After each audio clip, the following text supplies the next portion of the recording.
Washington. Kamala Harris laid out a gun control plan Wednesday that focuses on domestic terrorism, proposing action to add online gun sellers to background check requirements and expand the mission of the National Counter-Terrorism Center to include domestic terrorism.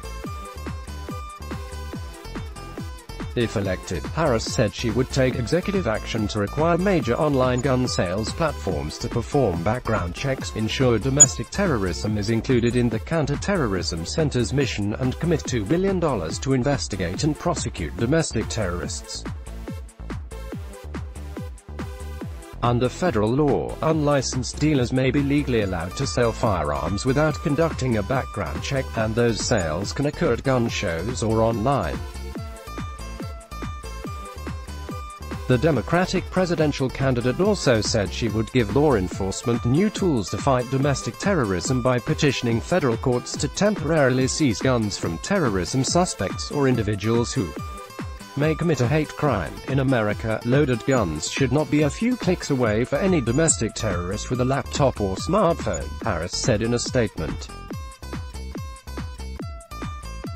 We need to take action to keep guns out of the hands of dangerous people and stop violent, hate-fueled attacks before they happen.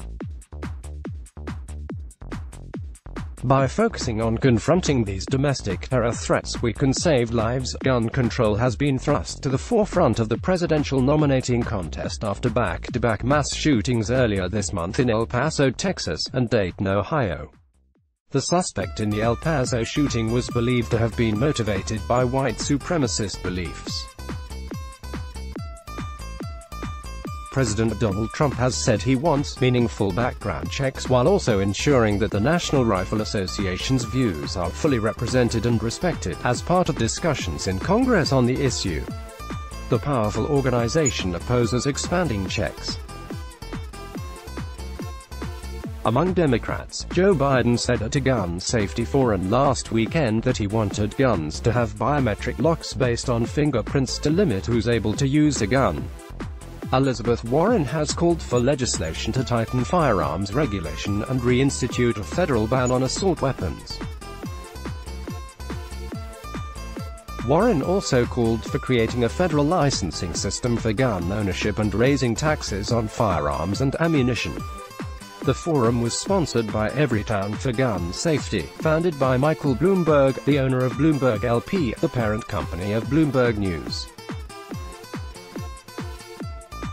Despite the flurry of proposals from the Democratic presidential contenders, many of the plans are predicated on using executive authority, which experts say is limited for gun control.